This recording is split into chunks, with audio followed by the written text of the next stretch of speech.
Prepare to be catapulted into a whirlwind of Marvel madness. The final episode of X-Men 97 has unleashed an avalanche of Easter eggs, jaw-dropping twists, and epic Marvel cameos. From Bastion's Prime Sentinels to a mind-bending showdown between Xavier and Magneto, this finale will leave you gasping for more. Stay tuned as we dissect every electrifying moment.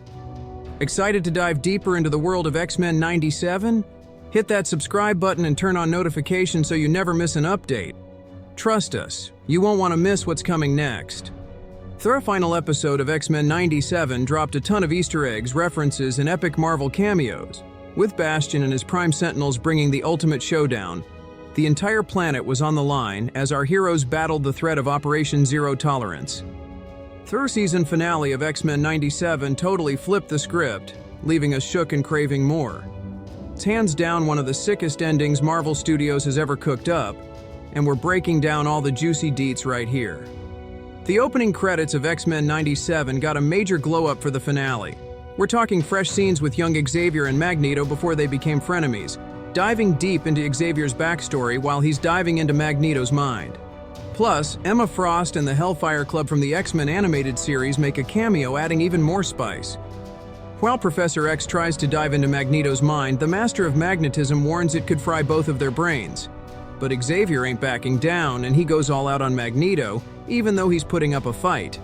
This clash, straight out of the comics, birthed the badass villain, Onslaught, a dark persona born from Xavier and Magneto's turmoil, triggered when Magneto enraged Xavier by ripping Wolverine's adamantium, just like he did in the previous X-Men 97 episode. After Xavier's mind-blowing assault on Magneto and the Prime Sentinels reboot, heroes and mutants worldwide are shown reacting to Bastion's assault. Classic Wolverine baddie, Silver Samurai, pops up, along with a surprise appearance from Iron Man and Captain America, guarding President Robert Kelly. Daredevil's in the mix, fighting near Josie's diner in Hell's Kitchen just before Doctor Strange shows up in a Manhattan surgery room. Even Cloak and Dagger make a cameo. And it's not just the states feeling the heat. Other nations are sweating Bastion's forces, including Wakanda with Black Panther and the Dora Milaje. Then it's off to Russia with Crimson Dynamo, Black Widow, and Omega Red, followed by Psylocke and Alpha Flight, facing off Prime Sentinels in the rubble of Genosha. Jean Grey, after giving Mr. Sinister the beatdown he deserves and saving Cable from his clutches, reveals a smidge of Phoenix, still burning inside her, a nod to her White Phoenix arc from the comics. This reconfirms Jean as the true Phoenix, setting the record straight after the Madeline Pryor swap in the X-Men animated series.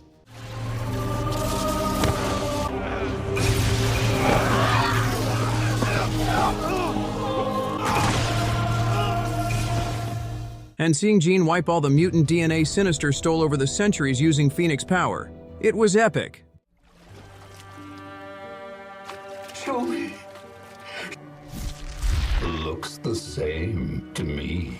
Cyclops tells a comatose Wolverine to do what he does best, and it's not slashing and dicing, it's healing. A refreshing twist on Wolverine's classic catchphrase, highlighting his softer side, especially given their rivalry. Bastion, snagging Cable's future tech arm, soups up his own gear, sprouting lethal wings and a more robotic look. It's a far cry from his 90s comics getup, but it's a cool nod to his look during the Second Coming saga, where he's gunning for the mutant messiah. Finally getting her shot at Gambit's killer, Rogue pays tribute to Remy with his iconic line from both the X-Men animated series and X-Men 97. His name was Gambit, remember it, just before laying the smackdown on Bastion's face, sending him flying off Asteroid M and towards the moon. It's a seriously epic moment Rogue's been waiting for. Taking the fight to the moon, Bastion and the X-Men end up in the Blue Area, a part of the moon with its own breathable air and home to Uatu, the Watcher. It's where the Shi'ar Imperial Guard clashed with the X-Men during the Phoenix Saga in the X-Men Animated series. In the comics, the Blue Area also became home to Attilan, the Inhuman city led by Black Bolt. With the global crisis in full swing, world leaders gather to decide what to do in Episode 10 of X-Men 97. Even Black Panther, revealed to be none other than King T'Chaka, is in on the action. Looks like T'Challa hasn't taken over from his dad yet in this animated Marvel universe. Even though he's rocking the Black Panther suit, he hasn't stepped up as Wakanda's king.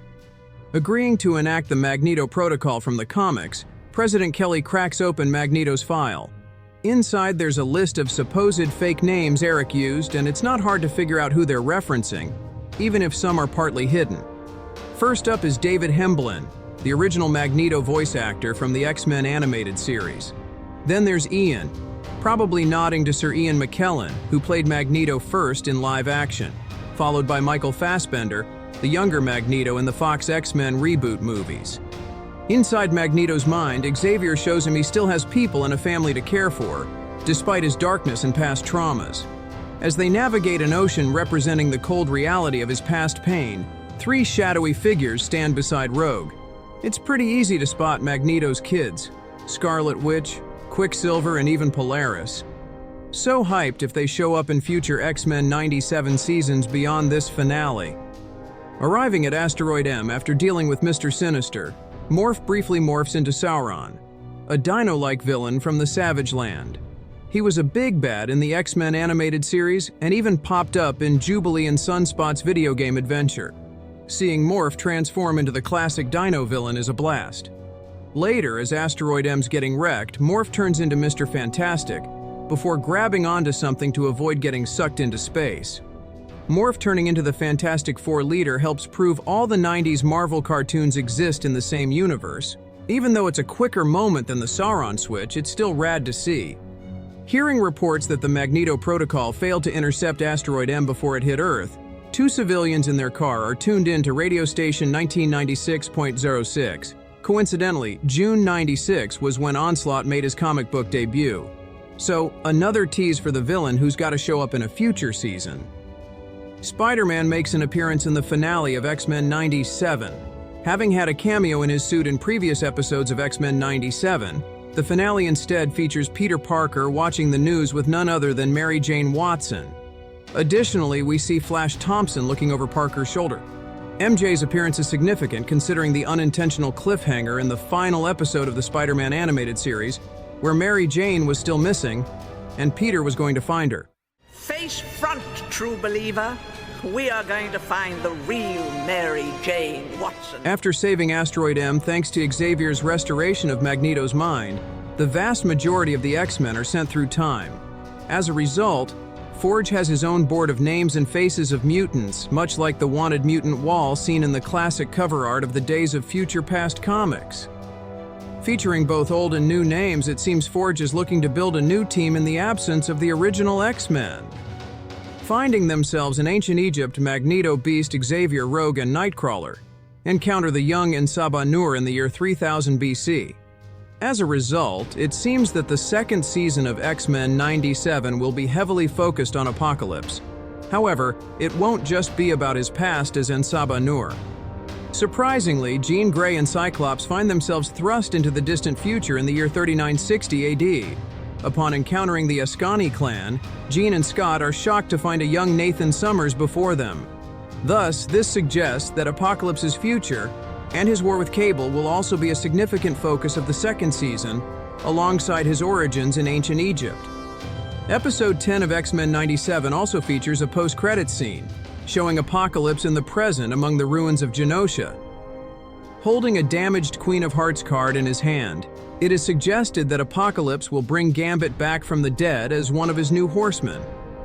As seen in the comics, Gambit temporarily becomes Apocalypse's Death Horseman, with white hair and black skin. As a result, the same may be in store for Remy LeBeau in the second season of X-Men 97. In Scarlet Witch's image, we can see written off Earth, offering an explanation for her absence during the debut year, despite being present in various promotional materials. The exact place where the witch is has not been revealed, but it may indicate her possible and future presence in the series in light of the tragic final events. Thanks for joining us on this wild ride through the X-Men 97 finale. If you're hungry for more Marvel magic, don't forget to like, comment, and share this video. And of course, subscribe to our channel for all things X-Men and beyond. Until next time, true believers.